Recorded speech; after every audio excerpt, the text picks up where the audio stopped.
Assalamu alaikum, dear students of 8th class. Today we are going to read our next lesson. It's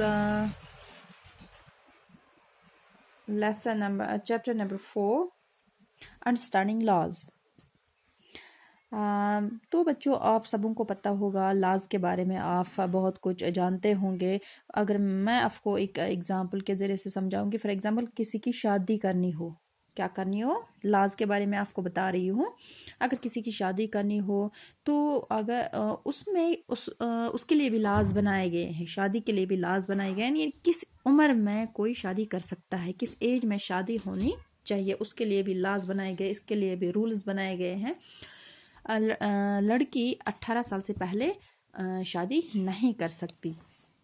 किसमें? ये हमारे constitution में बनाया गया है, ये लॉ बनाया गया है। लड़की की शादी 18 साल से पहले नहीं होनी चाहिए। अगर कोई इस लॉ को वायलेट करेगा तो उसको सज़ा मिलेगी। इसी तरह लड़का जो होगा वो 21 साल से कम नहीं होना चाहिए। 21 साल के बाद लड़के की शादी होगी। तो ये एक लॉ बनाया गया है। इसी तरह फॉर एग्ज़ाम्पल वोट डालना होगा, क्या डालना हो, वोट डालना हो तो उसके लिए भी एज मुकर्रर की गई है हमारे कॉन्स्टिट्यूशन में। कॉन्स्टिट्यूशन में उसके लिए एज मुकर्रर की गई है ना। 18 ईयर्स से पहले कोई वोट नहीं डाल सकता है। मेल भी डाल सकता है, फीमेल भी, लेकिन 18 ईयर्स से पहले नहीं डाल सकता। यह भी कानून बनाए गए हैं, इसको हम लॉज कहते हैं। Different laws are in our constitution. तो अब यहाँ पे एक सवाल पैदा होता है, do these laws apply to everyone? क्या सबों पर ये लॉज अप्लाई होते हैं या नहीं होते हैं?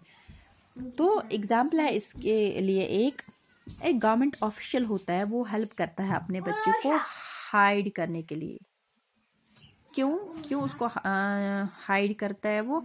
क्योंकि उसके बेटे ने जुर्म किया है, इतना जुर्म किया है कि उसको 10 इयर्स जेल मिलेगी उस सज़ा के लिए, उस क्राइम के लिए। जो क्राइम उसने किया उसको मतलब 10 इयर्स जेल मिलती।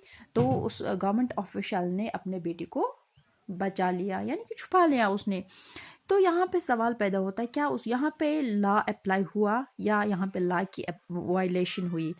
यहाँ पे लॉ वायलेट हो गया ना, वायलेट। तो जो हमारी ये जो कॉन्स्टिट्यूशन असेंबली या कॉन्स्टिट्यूएंट असेंबली के जो मेंबर्स हैं, वो उन्होंने कहा कि यहाँ पे कोई आर्बिट्री एक्सरसाइज नहीं चलेगी कि किसमें, इंडिपेंडेंट इंडिया में। क्यों? कॉन्स्टिट्यूशन जो है, कॉन्स्टिट्यूशन में सभी पर्सन्स जो हैं, the law cannot discriminate between persons on the basis of their religion, caste और gender। यहाँ पे रूल्स अप्लाई होते हैं सबों के लिए इक्वली, क्योंकि all citizens are equal before the eyes of laws। यहाँ पे सभी citizens equal होते हैं। neither a government official nor a wealthy person nor even the president of a country is above the law। ठीक बात है। यहाँ पे लॉ सबों के लिए एक जैसा होता है, चाहे कोई अमीर हो, चाहे गरीब हो, चाहे कोई किसी भी मज़हब का हो, चाहे कोई किसी भी कास्ट का हो, चाहे लो कास्ट हो या हायर कास्ट हो, सभी जो भी होगा तो कानून सबों के लिए एक जैसा होता है। यहाँ पे जब कॉन्स्टिट्यूशन बनाया गया तो यहाँ पे सभी जो है कॉन्स्टिट्यूशन में इक्वल है। ठीक है। तो अगर कोई भी किसी तरह का भी जुर्म करता है तो उसको फिर पनिशमेंट मिलती है, लेकिन उसके लिए पहले प्रोसेस करनी होती है, पहले सबूत लाने होते हैं, इकट्ठे करने होते हैं सबूत, क्या उसने ये जुर्म किया है, तभी उसके हिसाब से उसको फिर सज़ा मिलती है। लेकिन ये बात है, यहाँ पे एक और क्वेश्चन है, क्या ये लॉज जो हैं, क्या ये एंशंट इंडिया में भी ऐसे ही चले आ रहे थे? नो, एंशंट इंडिया में ऐसा बिल्कुल भी नहीं था।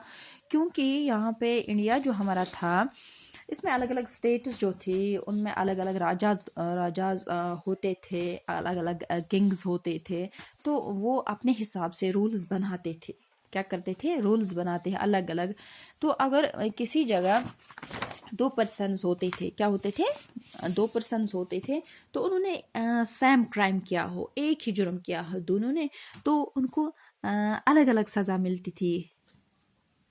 क्या मिलती थी, अलग अलग सज़ा, depending on their caste backgrounds. किस पे, कास्ट। अगर किसी की कास्ट लोअर कास्ट हो तो उसको हार्शली पेनलाइज्ड होता था, वो हार्शली यानी कि उसको बहुत ज़्यादा सज़ा मिलती थी। अगर हायर कास्ट का हो तो उसको कम सज़ा मिलती थी। इसी तरह लोअर कास्ट पे भी, या कोई अमीर हो या गरीब हो, उनमें भी चाहे गरीब ने सज़ा क्राइम किया हो या अमीर के बच्चे ने किया हो क्राइम, दोनों ने सेम क्राइम किया हो, तो अमीर के बच्चे को कम सज़ा मिलती थी और गरीब के बच्चे को बहुत ज़्यादा सज़ा मिलती थी।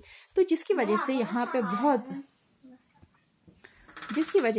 पे बहुत ज़्यादा प्रॉब्लम हो रही थी लॉज में, कानून में। तो फिर जब कॉलोनियल पीरियड था इंडिया में, जब यहाँ पे ब्रिटिश रूल चल रहा था, तो कॉलोनियल पीरियड में इसमें चेंज आई। क्या आई, चेंज। तो कहा जाता है कि ब्रिटिश कॉलोनियलिस्ट्स जो थे who introduced the rule of law in India, उन्होंने यहाँ पे रूल्स ऑफ लॉज बनाए। क्या उनको इंडिया की बहुत ज़्यादा फिक्र थी, उन्होंने लॉज बनाए यहाँ पे?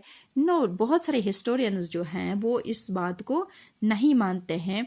वो कहते हैं कि उन्होंने लॉज बनाए हैं यहाँ पे, लेकिन वो अपने मफाद के लिए ज़्यादा उनको बनाते थे। ठीक है, वो अपने मफाद के लिए लॉज बनाए, लेकिन उसमें उनको अपना फ़ायदा ज़्यादा होता था। जो इंडियंस यहाँ पे थे उनको उनसे फ़ायदा नहीं मिलता था।